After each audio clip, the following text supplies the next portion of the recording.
participate in this leaders' session of the Brics Forum. I particularly want to thank Mr. Sim Tshabalala for the report that he has just given, and particularly underline and appreciate the message that is coming from all of you as business leaders about the immense opportunities that you see in investment across the BRICS countries. The BRICS group of countries exists not only to strengthen government-to-government relations, but also to forge stronger ties between the peoples of our 5 nations. It is for this reason that several bodies have been established since BRICS was formed to enable cooperation across society, be it in business, be it in political parties, be it in the social sector, and also in the sporting sector. The BRICS Business Council is a vital and vibrant platform for strengthening economic ties between our respective countries and in forging common perspectives on inclusive economic growth and development, as we have heard from the report that has just been tabled by Mr. Tshabalala. The changes that have taken place in BRICS economies over the past decade have done much to transform the shape of the global economy. Together, the BRICS countries make up a quarter of the global economy. They account for 1/5 of global trade and are home to more than 40% of the world's population. This agglomeration of these 5 countries has a major impact on various aspects of the global activity and life. As we celebrate the 15th anniversary of BRICS, trade between BRICS countries totaled some $162 billion last year. Foreign investment has played an important role in the growth of BRICS economies. Total annual foreign direct investment into BRICS countries is 4 times greater than it was 20 years ago. However, the new wave of protectionism and subsequent impact of unilateral measures that are incompatible with WTO rules undermine the global economic growth and development. We therefore need to reaffirm our position that economic growth must be underpinned by transparency, by inclusiveness. It must be compatible with a multilateral trading system that supports a developmental agenda, the type of developmental agenda that the 5 countries that are members of BRICS have embraced right from the onset. We require a fundamental reform of the global financial institutions so that they can be more agile and responsive to the challenges facing developing economies. In this respect, the new development bank, established by BRICS countries in 2015, is leading the way. Since its formation, it has demonstrated its ability to mobilize resources for infrastructure and sustainable development in emerging economies without conditionalities. Earlier, before coming into this session, I was speaking to the president of the New Development Bank, and she was outlining to me how ready and willing the New Development Bank is in terms of supporting the development agendas of various countries. And we applaud this, and we appreciate this. BRICS economies have emerged as powerful engines of global growth. Yet the rapid economic, technological, social changes underway create new risks for areas such as employment, equality, as well as poverty in many of the BRICS countries. It is quite heartwarming to hear you as business people, as one listened to Mr. Chabalala's report, also focusing on issues such as poverty reduction and elimination, and inequality as well. It isn't often that you hear such very positive and forward-looking messages from the business community.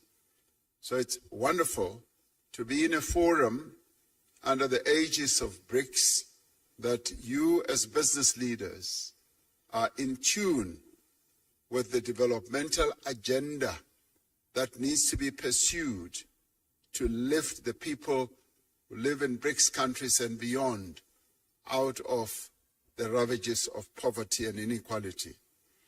We therefore call on the business community to join hands with us to identify solutions to these and many other challenges affecting our respective economies. From a South African perspective, there is massive untapped potential for investment in our country and indeed on the African continent as well. In recognition of this potential, the theme for this 15th BRICS Summit is BRICS and Africa, the partnership for mutually accelerated growth, sustainable development, and inclusive multilateralism. Africa is a continent of great opportunity in industrialization process in a variety of sectors. This continent is rich in the critical minerals that will drive business success in the 21st century. The continent has resources of lithium, vanadium, cobalt, platinum, palladium, nickel, copper, rare earth minerals, rhodium, and many others. And these are the minerals that are bound and are driving economic activity across the world. African countries have made it clear that the investors of choice are those who will come and invest in our continent, but also process the resources here, close to source, so that African countries do not export rock and sand, but export finished products as we would like to do. We are developing stronger regional value chains that will connect a number of African countries, providing investors with diversity, with strength, as well as with resilience. The African Continental Free Trade Area creates a single market that is expected to grow to 1.7 billion people and nearly $7 trillion in consumer and business spending by 2030. The success of the African Continental Free Trade Area will require a massive investment in infrastructure. We need to mobilize the substantial financing that is needed to build the roads, the ports, the rail, energy and telecommunications network that will enable industrialization and trade. It is also pleasing to hear that you as the business community, you also see this area as opportunities that you can invest in. Growth in African economies will be driven in the main by small and medium enterprises. This requires focused as well as effective support to these businesses. It is important that specific financing be directed also to women-owned businesses so that they can harness the benefits of the continental free trade area. And we in Africa, as we seek to grow and develop, we are focusing on the empowerment of the women of our continent who have been held back through the years of colonialism, and in our case, through the years of apartheid, through protocols and laws. And we are saying we need to free the women of our continent so that they can trade, so that they can be in business and grow the economies of our various countries. Africa has a young, digitally connected and urbanizing population, a population which provides a stable workforce for companies in the future.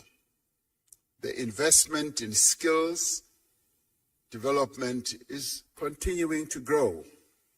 These factors all position Africa as the next frontier of productivity and growth. The Brics countries have an opportunity to contribute to and participate in Africa's growth story. This can be achieved through greater cooperation in areas such as infrastructure, agriculture, manufacturing, new energy, and the digital economy. I was pleased to hear that these are also areas that you as business people are focusing on. South Africa has an important position in growing the African market, facilitated by the Africa Continental Free Trade Area and other free trade agreements. South Africa's industrial strength, our mineral endowments, and our large market opportunities provides a compelling value proposition for companies wanting to establish their businesses here. South Africa has significant industrial capacity with Africa's most advanced industrial innovation and fabrication base. Firms that have invested here recognize that South Africa has deep local capital markets and strong financial systems. We have a diverse and sophisticated economy, and this country possesses world-class infrastructure, skills, abundant natural resources, industrial clusters, and a host of incentives to support investment. And many investment and partnership opportunities exist in renewable energy, in infrastructure, in aquaculture, in ICT, automotives, pharmaceuticals, and advanced manufacturing, amongst others. It is clear from the report that we have just received that this has been a very productive business forum. And I'd like, as I end, to commend the Brics Business Council, the respective ministers from the Brics countries and officials, and all business leaders who have made a meaningful contribution for the success of this business forum, and to have all of you, almost 1,500, I'm told, to have this, what I see as a very successful business forum. I sincerely hope that your participation in this Brics Business Forum will yield the productive outcomes that are required for us to catapult Brics economies towards a more equitable and accelerated growth. In 2 hours or so, the Brics leaders will sit together in a retreat to discuss a number of Brics-related matters, and one of those is the expansion of BRICS. A number of countries, some of which are represented here, are seeking to be part of this BRICS family. And we appreciate that. It goes to show that the BRICS family is growing in its importance, in its stature, and also in its influence in the world. And we will be taking into account the various desires of various countries to be part of BRICS. So we hope to take into account the report of your discussions here as well, as we consider the way forward with BRICS. Your participation here really strengthens the BRICS story. It confirms that BRICS is an important player in the geopolitical and economic architecture of the world. And so we hope that it will continue to be so. Thank you very much for participating. We thank you.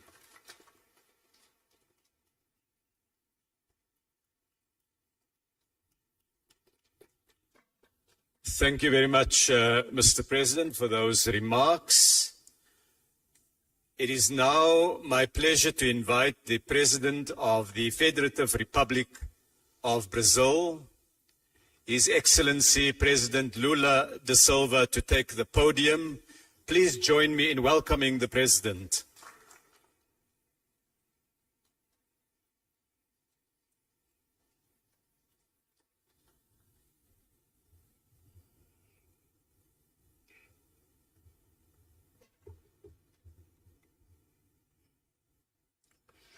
Gostaria de I'd cumprimentar like o presidente to Ramaphosa, salute presidente da África President do Sul. Ramaphosa, President of South Gostaria Africa. de cumprimentar I'd also os like to ministros. give my Gostaria de greetings to the cumprimentar a ministers, presidenta do novo Banco the Cooperativo Rousseff. NDP President, Gostaria Comrade de Dilma cumprimentar os empresários, Rousseff, as empresárias also aqui the business presentes. people here in attendance. E gostaria, And I'd sobretudo, like de to, saudar above all, o governo sul-americano salute pela realização the desse fórum South empresarial. African government for hosting this expressar business minha forum. I'd satisfação like to also por say compartilhar how este pleased I am evento for com os sharing demais this event líderes with dos the other países leaders BRICS. of the BRICS countries. Agradeço também a I would todos also os like to thank empresários e all the empresárias business presentes, people in em attendance, especial particularly a direção the do Conselho Business Empresarial, Council que Board, completa 10 which anos. is celebrating its O 10th anniversary. estabelecimento de parcerias Establishing entre os partnerships among setores the private privados sectors é uma is a dimensão very muito relevante do relevant BRICS dimension for the e BRICS, que dá in vida e which gives continuidade life and às continuity relações to entre países. relations between the countries. Desde a primeira Since the cúpula de first chefes de summit Estado of heads of e de state governo, and government, nossa our participação share in the na global economia economy has global been vem se increasing. ampliando.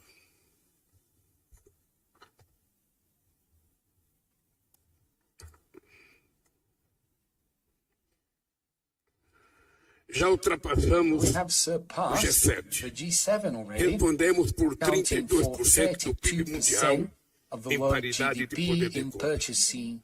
Projeções Parity indicam forecasts indicate que os that mercados emergentes em emerging and desenvolvimento developing são markets are aqueles the ones que that will apresentarão show the highest maior índice growth de rate crescimento nos in the próximos coming anos. years.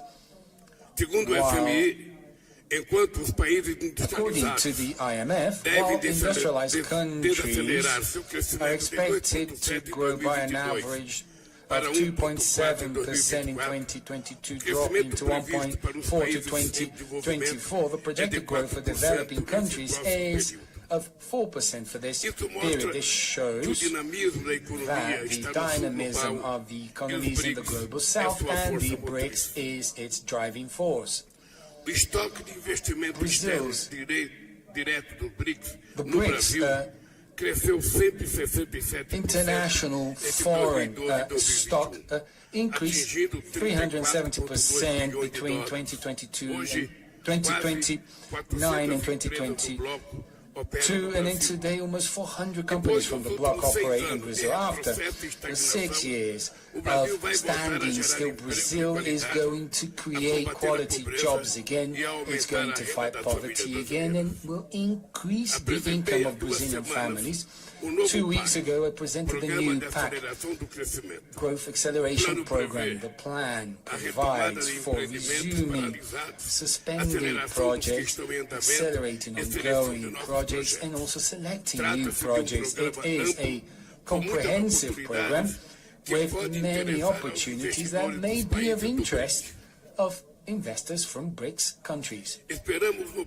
We hope to mobilize $340 billion for modernizing our logistics infrastructures with investments in motorways, railways, waterways, ports and airports. We will also give priority to the generation of solar and wind power, as well as biomass, ethanol and biodiesel.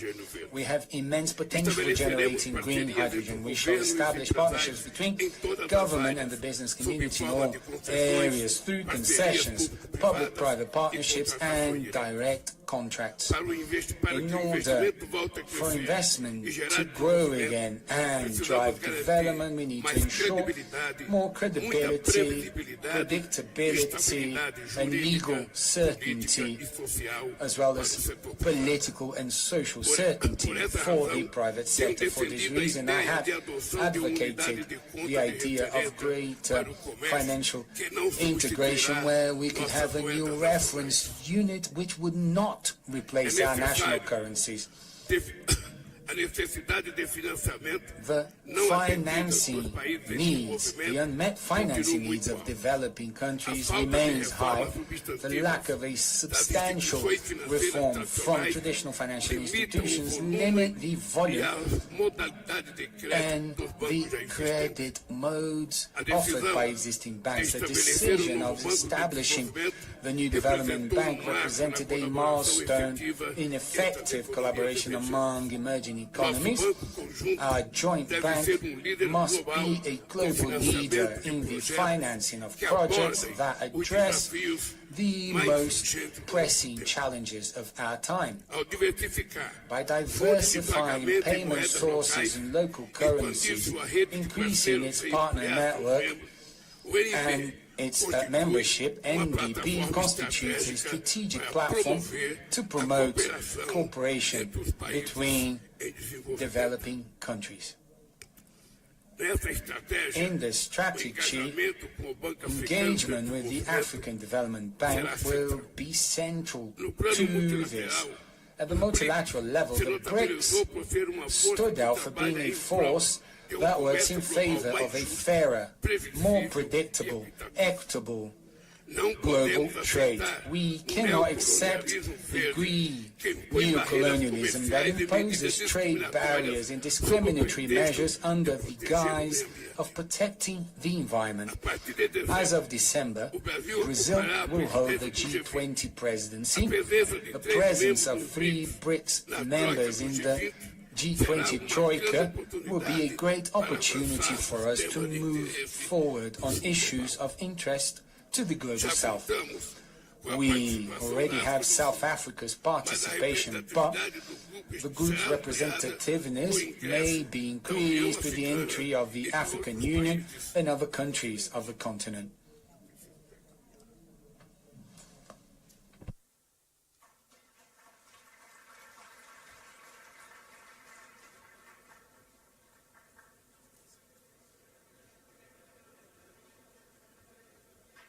Is just a water break.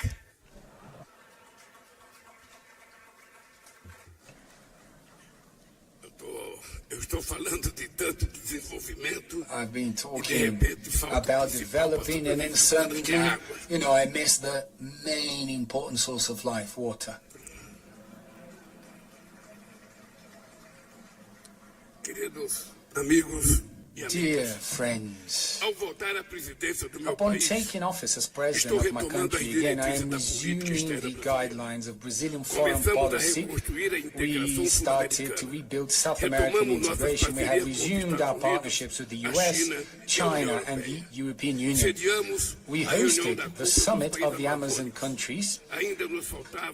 We still had to return to Africa. It is unacceptable that in 2022, Brazil Brazil's trade with Africa has dropped by 1/3 when compared to 2013, when it was almost $30 billion. Trade flow with Africa still corresponds to only 3.5% of Brazil's foreign trade. Our trade agreement network is still in its infancy. Existing agreements with Southern Africa and Egypt date from my second term. Today, over 65% of Mercosur exports to Africa went to African countries with which there is no agreement in force. There is plenty of room to grow. In addition to a past that unites us, we also share a common vision of the future. In my first 2 terms, the African continent was a priority for Brazil. I have made 12 trips to Africa and have been to 21 countries. Brazil is back on the continent where it should never have left. Africa has vast opportunities and enormous potential for growth. To discuss the relaunch of trade with the continent, Brazil brought together the heads of the trade promotion sectors of all our representations in African countries here in Johannesburg last June. Africa is building an ambitious free trade zone project. 54 countries, 1.3 billion people with over $3 trillion in GDP in this continent, which is the youngest in the world from an age perspective and will be the most popular by 2100, offers countless opportunities for Brazilian products such as food and beverages, oil, iron ore, vehicles and iron and steel manufacturers. Africa has 65% of the arable land available in the world, and it has a strong vocation for being an agricultural powerhouse with the capacity to feed its people and offer global food security solutions. Combining investment and technology, Brazil has developed modern tropical agricultural techniques that can be successfully replicated in Africa. Through the Brazilian Agricultural Research Corporation, we have turned the Cerrado into an area of high agricultural productivity, and we can replicate this experience in the African savanna. My government has also resumed public policies to support family farming, essential to fight food insecurity and hunger that affects our continent. The More Food program, which I relaunched last June, allows small farmers to have access to financing to purchase tractors, tools and harvesters. As in the past, a version of the More Food program for food should be resumed as another aspect of Brazilian South-South cooperation.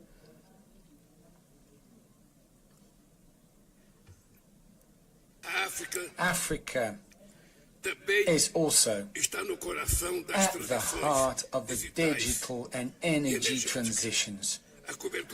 Internet coverage already reaches most of the African population, and digital innovation centers and financial technology services companies are multiplying, strengthening the Brazilian health complex. Strengthening may lead to ample opportunities for cooperation with South America. The African continent has important ore reserves such as, essential ore such as lithium and cobalt that will play a strategic role. So that we do not remain as exporters of primary products, we must make the most of this opportunity to forge the integration of our production chains and add value to the goods and services that we produce in a sustainable manner. Africa is the region of the world that emits the least amount of greenhouse gases. However, this does not mean that it does not have to face the most perverse consequences of global. Brazil and many African countries have comprehensive plans to renew their energy mixes. We share the responsibility of caring for tropical rainforests and preserving biodiversity. We share the common concern of fighting the desertification process. Environmental and ecosystem services provided by rainforests to the world, they must be paid for in a fair and equitable manner. Social diversity products can generate jobs and income and offer alternatives to the predatory exploitation of natural resources.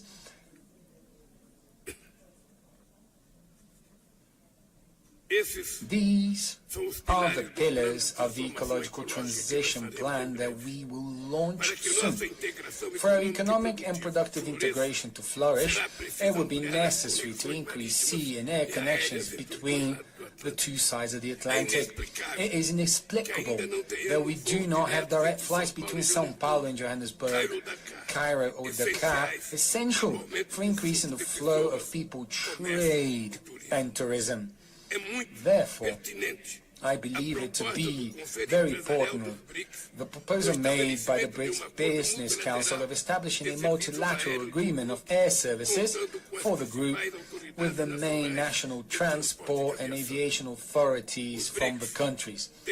Very relevant proposal, because the Brics have a unique chance of shaping the global development path. You, business people, you're part of this effort. Together, our countries make up a third of the global economy. This relevance will grow with the admission of new full members and dialogue partners.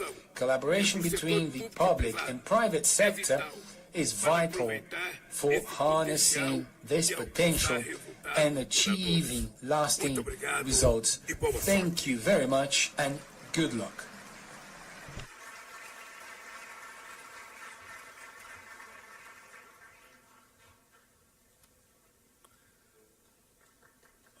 Obrigado. I thank His Excellency President Lula da Silva. Our next speaker is the President of the Russian Federation, His Excellency President Vladimir Putin, who, while he's not able to be with us, will address us via video. I now ask that the video recording be started.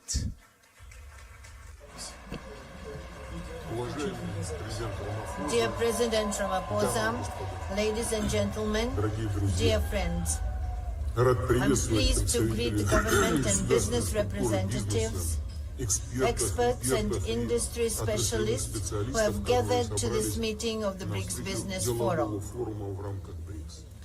I would like to note that holding such business forums on a regular basis, along with the systematic work of the Brics Business Council, which brings together top businessmen and heads of major companies of the 5 countries, plays an immense practical role in promoting mutual trade and investments, enhancing cooperation ties, and expanding direct dialogue among business communities, and thus effectively contributes to accelerated socio-economic growth of our state and achievement of sustainable development goals. It is important that this forum focuses on such pressing issues as the post-pandemic economic recovery of the BRICS states, improvement of citizens' well-being, industrial modernization, development of efficient transport and logistics chains, stimulation of equitable technology transfers. These challenges and complex tasks have to be dealt with amidst the increasing volatility in stock, currency, energy and food markets, coupled with strong inflationary pressures stemming from, inter alia, the irresponsible large-scale money emission by a number of countries seeking to mitigate the effects of the pandemic, which has led to the accumulation of private and public debt.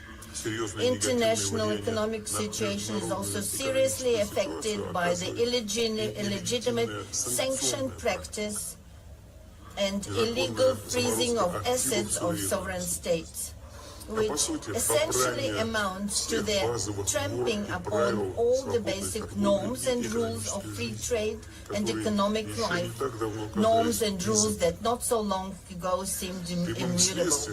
Resource shortages, increased inequality, rising unemployment, and aggravation of other chronic problems of the world economy are the direct consequences. Prices for food, basic agricultural products, and crops have skyrocketed. And it is the most vulnerable, poor countries that are hit hardest. Importantly, and in this circumstance, the BRICS states have stepped up their interaction, and our joint work to ensure economic growth and sustainable development brings concrete, tangible results. More and more joint projects are launched. Mutual trade is growing, industry contracts are expanding. Above all, our cooperation is based on the principles of equality, partner support, and respect for each other's interests. And that is what is the core of our association's forward-looking strategic course. The course that reflects the aspiration of the larger part of the international community, so-called global majority. The figures speak for themselves. Over the last decade, mutual investments among BRICS states have increased sixfold. Their overall investment in global economy have doubled, and their total exports have reached 20% of the world's exports. As for Russia, the trade volume with the BRICS partners has increased by 40.5%, and reaching the record of 230, even more than 230 billion. And the first half of this year, it grew by 35.6% as compared with the same period in 2022, and it reached $134.7 billion US. I would also like to point out that the share of the BRICS countries, with their population totaling more than 3 billion people, now accounts to nearly 26% of the global GDP. And our 5 countries are ahead of G7 in terms of purchasing power parity, with 35.1% against 30% forecast for 2023. The objectives and irreversible process of de-dollarization of our economic ties is gaining pace. We are working to fine-tune effective mechanisms of mutual settlements and monetary and financial control. As a result, the share of US dollar export and import operations within BRICS is declining. Last year, it was only 28.7%. In fact, this summit is to discuss the details, the entire range of issues related to the transition to national currencies in all areas of economic cooperation between our 5 nations. The new BRICS Development Bank, which has already become a credible alternative to existing Western development institutions, has a great role to play in these efforts. It is only natural that enhancing connectivity and creating new resilient transport routes has become a shared priority in cooperation between our 5 countries. In this Business Council's initiative to elaborate modern intermodal logistics solutions and develop railway transport corridors is of particular importance. For this part, Russia actively works to reliable foreign partners, including BRICS states. Our flagship projects include the Northern Sea route and the new international North-South transport corridor. These two major transport routes aim to provide the shortest and most cost-effective trade routes to link major industrial, agricultural, energy hubs with consumer markets.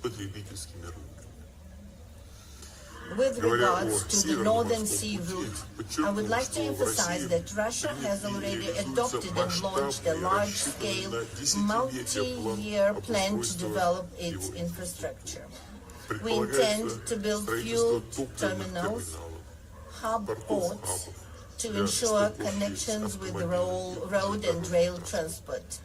Icebreaking fleet is expanding, first of all by commissioning nuclear-powered vessels that have no analog in the world. As for the North-South transport corridor, it will connect Russian ports of the Northern Seas and the Baltic and with offshore terminals in the Persian Gulf and Indian Ocean, thereby providing opportunities to increase cargo transportation between Eurasian and African countries. Besides, this will certainly give impetus to developing new industrial, trade, and logistics facilities along those routes. Russia stands for greater cooperation within the Brics on reliable and uninterrupted supplies of energy and food resources to the world market. We are consistently increasing supplies of fuel, agricultural products, and fertilizers to countries of the global south and making a significant contribution to strengthening global food and energy security, addressing acute humanitarian issues, and fighting hunger and poverty in the countries in need. All these issues, in particular, were discussed in depth at the recent Russia-Africa summit.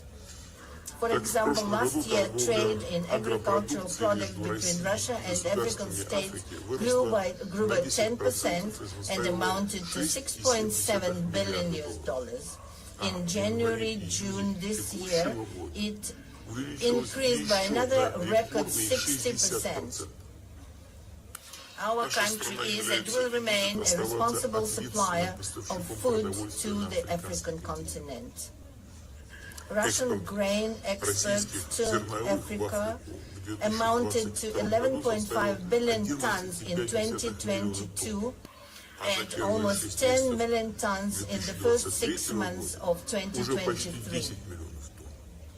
And this is despite the unlawful sanctions imposed on us that seriously hinder the export of Russian food products and complicated transport, logistics, insurance, and bank payments. Russia is being deliberately obstructed in the supply of grain and fertilizers abroad, and at the same time we are hypocritically blamed for the current crisis situation in the world market.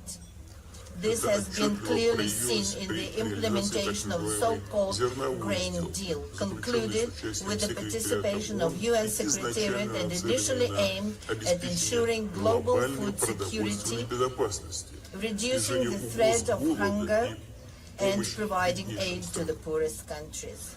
We have repeatedly drawn attention to the fact that in a year under the deal, a total of 32 million tons of cargo has been exported from Ukraine, of which over 70% have reached high and upper middle income countries, including the European Union, first of all, and only about 3% have gone to the least developed countries, less than 1 million tons.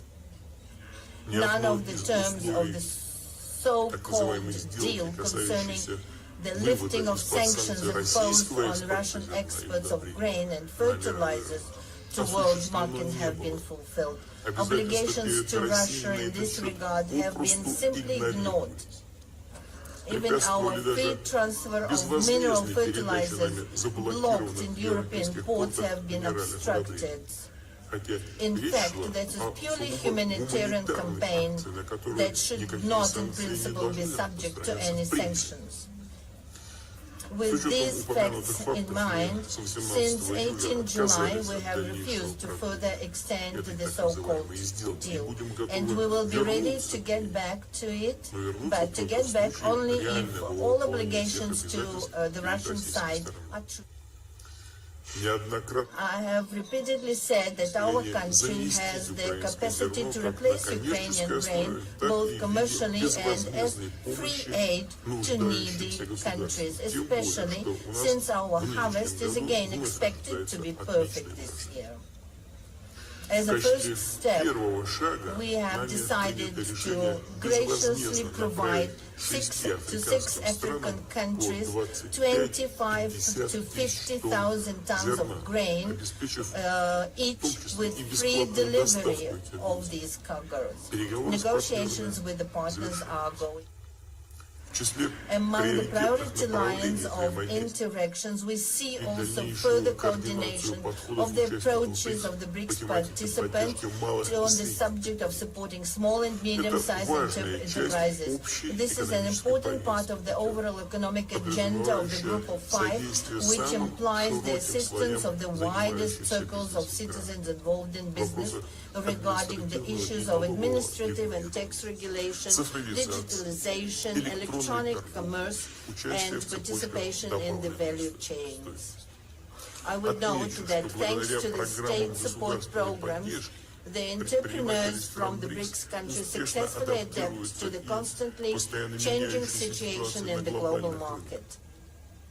They find new partners, new sales channels, attract additional funding, and use more actively modern technologies. It is equally significant to continue to develop cooperation within the BRICS countries in the field of decarbonization of economy, reduction of man-induced impact on the nature, and adaptation to the changing of climate. Russia is ready to work jointly to promote more balanced approaches to the climate change in the international arena. Our country is consistently implementing the National Low Carbon Development Strategy.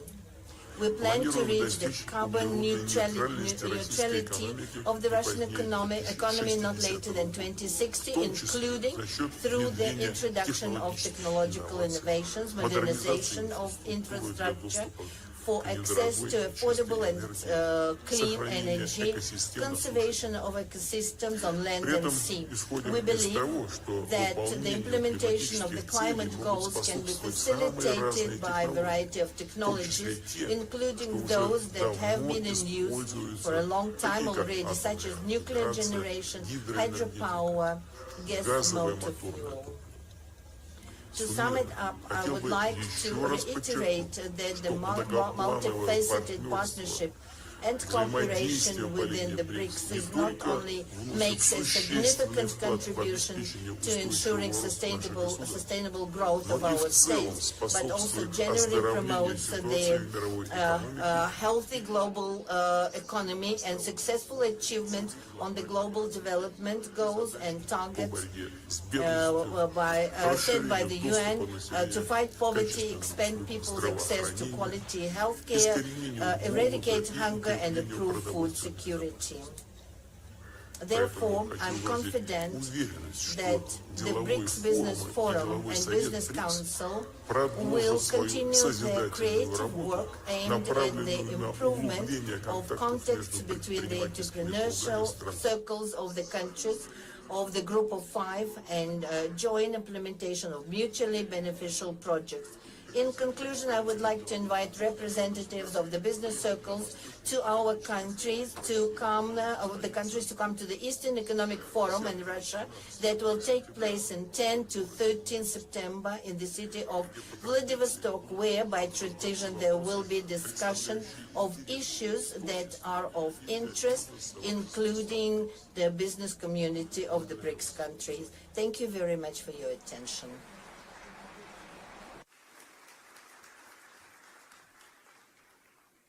Spasibo. I thank the President for his remarks. It's now my pleasure to invite the Prime Minister of the Republic of India, His Excellency Prime Minister Modi, to take the podium. Please join me in welcoming the Prime Minister.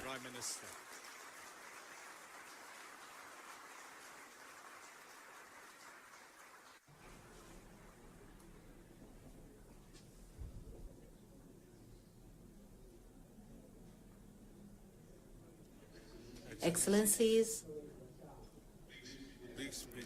leaders of Brics business community, my namaskar, good evening to you all. I am glad that immediately after arriving in South Africa, our very first engagement is the Brics Business Forum. First and foremost, I thank President Ramaphosa for his invitation and for organizing this meeting. My heartiest congratulations and best wishes on the 10th anniversary of the Brics Business Council. In the last 10 years, the Brics Business Council has played a vital role in enhancing our economic cooperation. In 2009, when the first BRICS summit was held, the world was just coming out of a massive financial crisis. At that time, BRICS emerged as a ray of hope for the global economy. In the present times also, amongst the COVID pandemic, tensions and disputes, the world is dealing with economic challenges. In such times, once again, the role of BRICS countries is important. Friends, despite volatility in global economy, India is the world's fastest growing major economy. Very soon, India will become a $5 trillion economy. There is absolutely no doubt that in the coming years, India will be the growth engine of the world. And the reason for this is that India has converted crises and difficulties into opportunities for economic improvements. In the last few years, we have carried out reforms in mission mode, and these reforms have helped in continuously improving ease of doing business in India. We have also reduced the compliance burden. We have removed red tape and instead laid the red carpet. There has been a boost in investor confidence due to introduction of GST and the implementation of the Insolvency and Bankruptcy Code. Areas such as defense and space that were considered restricted have today been opened up for the private sector. We have laid special focus on public service delivery and good governance. By leveraging technology, India has taken a massive leap towards financial inclusion. The maximum benefit of this has reached our women in rural India. Today, with one click, millions of people in India get direct benefit transfers.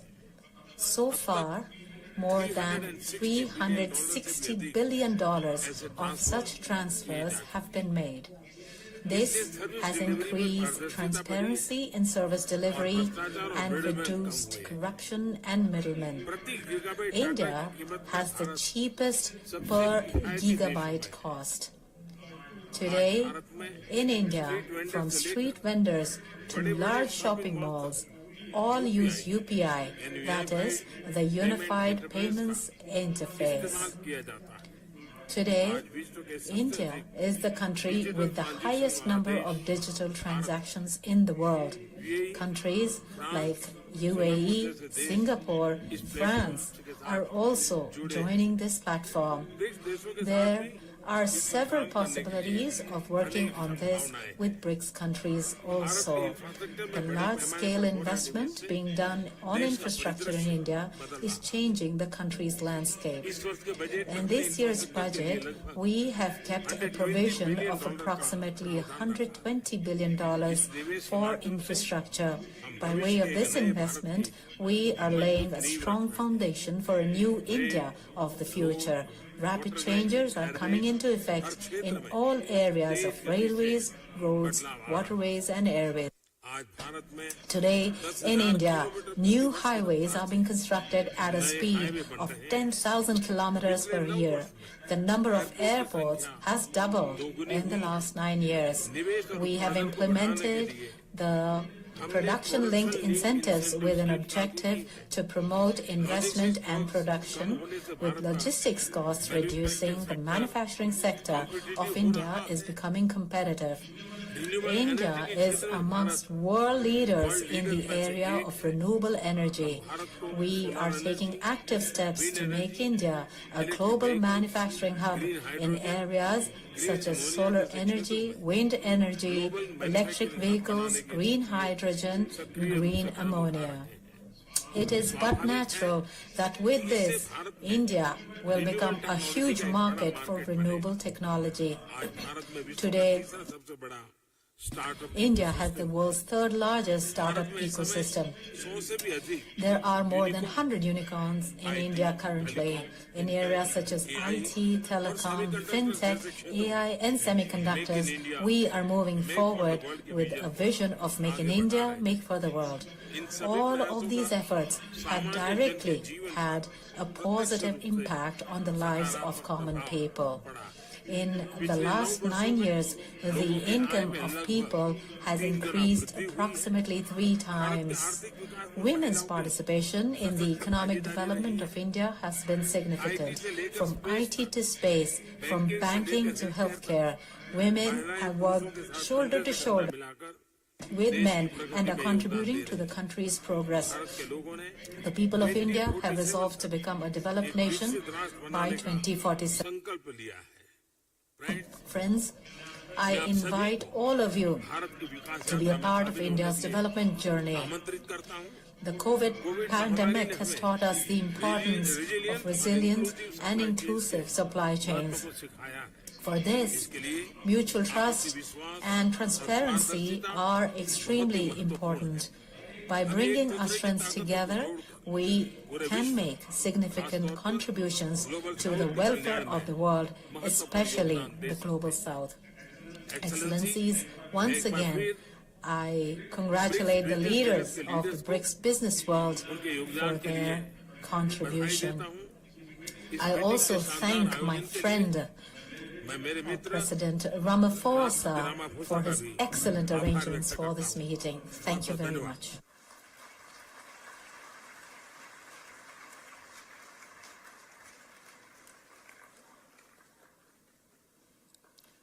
I'd like to thank the Prime Minister, Dhanyavad. Thank you.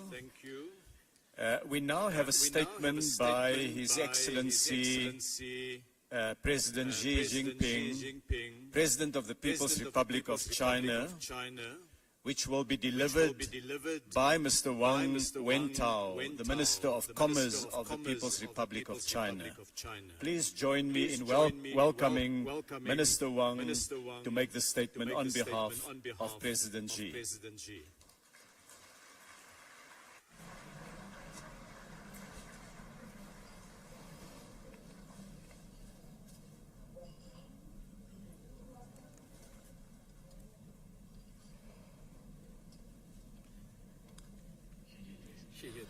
Thank you, Minister Patel. It is my great honor to read out the remarks on behalf of His Excellency Xi Jinping, President of the People's Republic of China, at the closing ceremony of the BRICS Business Forum 2023. Your Excellency President Matemala Cyril Ramaphosa, members of the business community, ladies and gentlemen, friends, I wish to extend my warm congratulations on the success of the BRICS Business Forum in South Africa. 10 years ago here in South Africa, we BRICS leaders witnessed the birth of the Brics Business Council. Since then, the Council has stayed true to its founding mission. It has seized opportunities to deepen cooperation, contributing to economic and social development of BRICS countries and helping sustain global economic growth. Right now, changes in the world, in our times, and in history are unfolding in ways like never before, bringing human society to a critical juncture. Should we pursue cooperation and integration or just succumb to division and confrontation?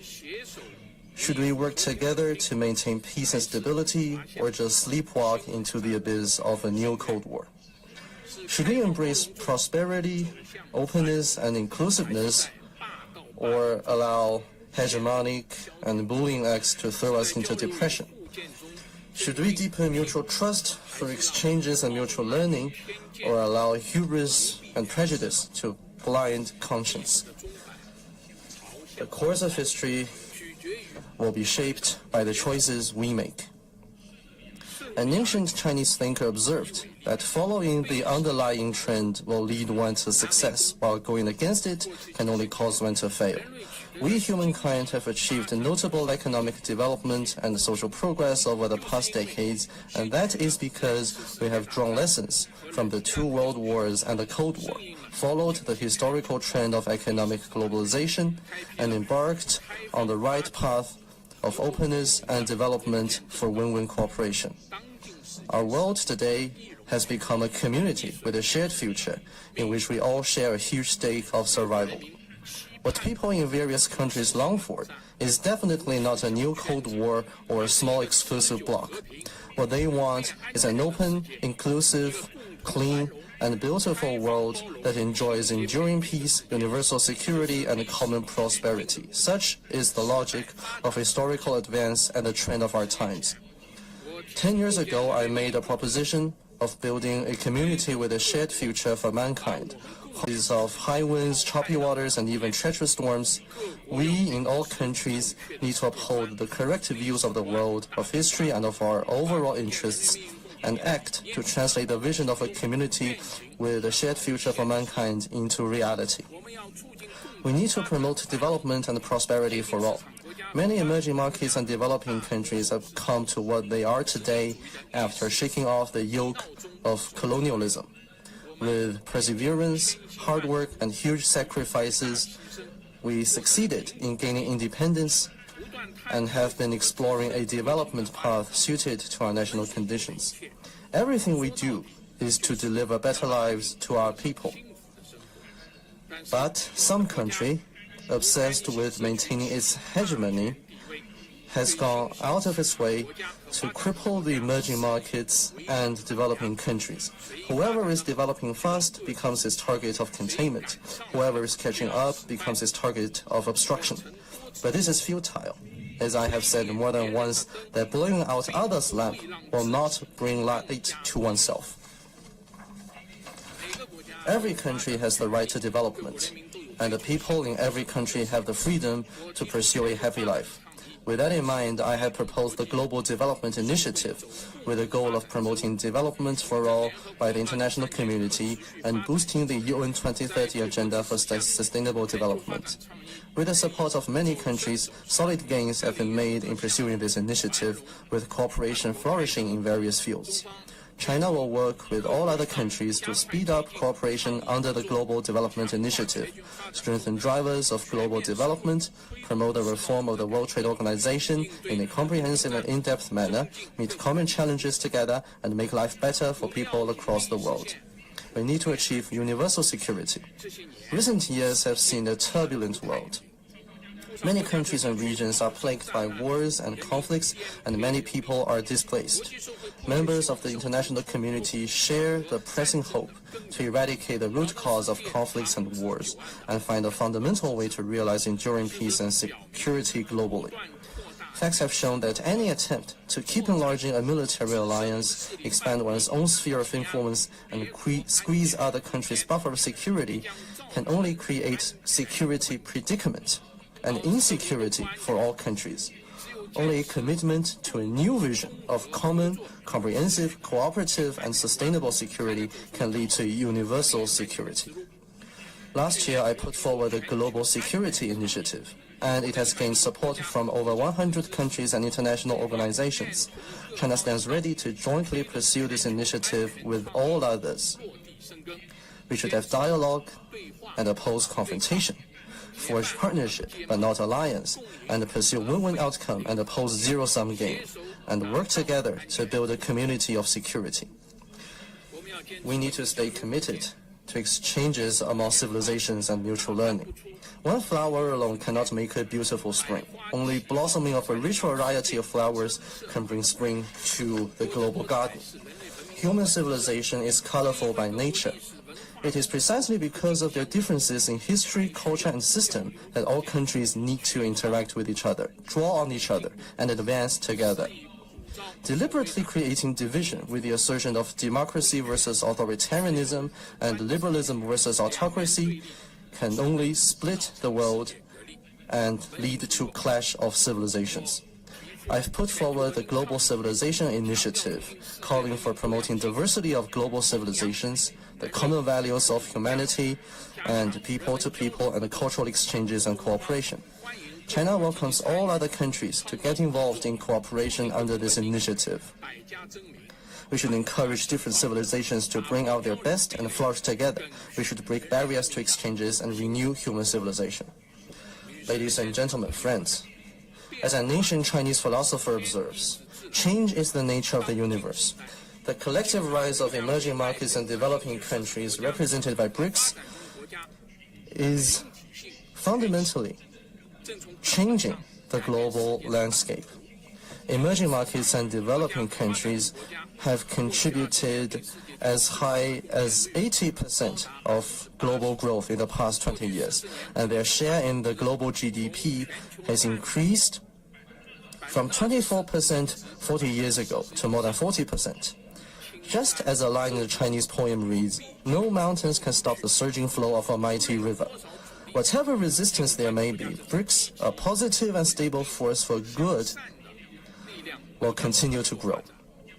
We will forge stronger Brics strategic partnership, expand the Brics Plus model, actively advance membership expansion, deepen solidarity and cooperation with other emerging markets and developing countries, promote global multipolarity and greater democracy in international relations, and help make the international order more just and equitable.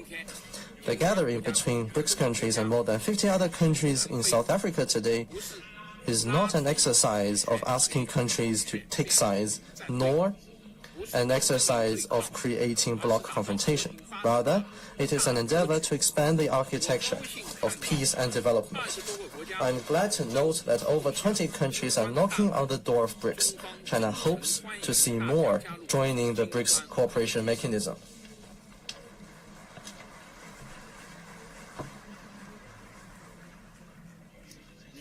Ladies and gentlemen, friends, China stays committed to an independent foreign policy of peace and the building of a community with a shared future for mankind.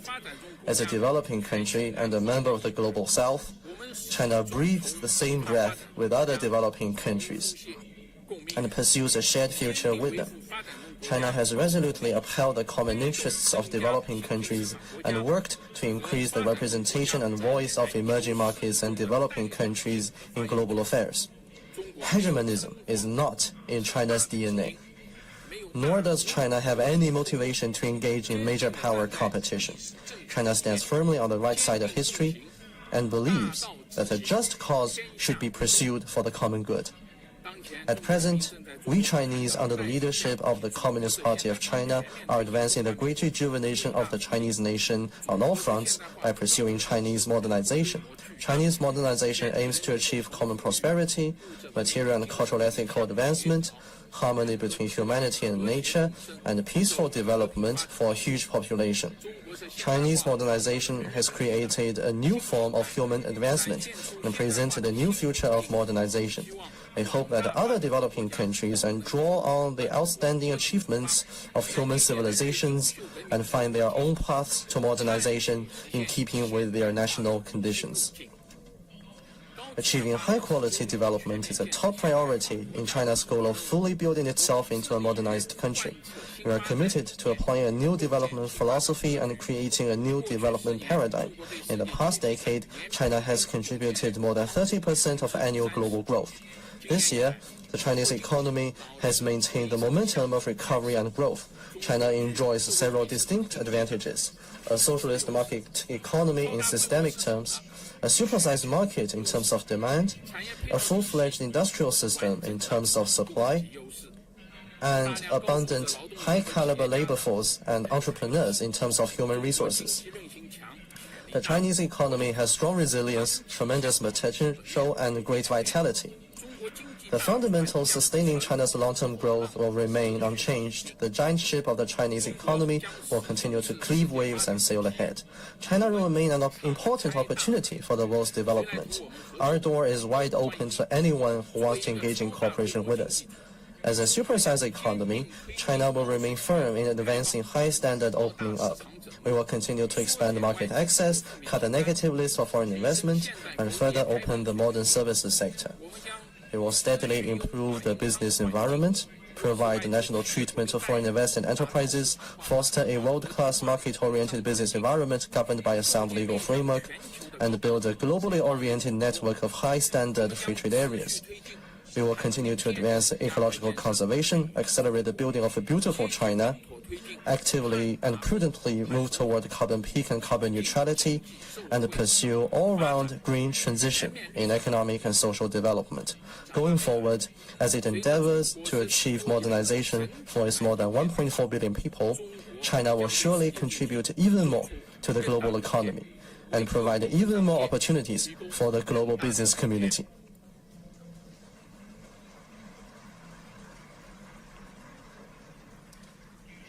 Ladies and gentlemen, friends, a formidable mission is a magnificent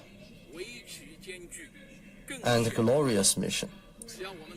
As long as we work in unity and strengthen cooperation, we will not be intimidated by any risk or challenge on the way ahead, and we will surely steer the giant ship of human development to a brighter future. Thank you.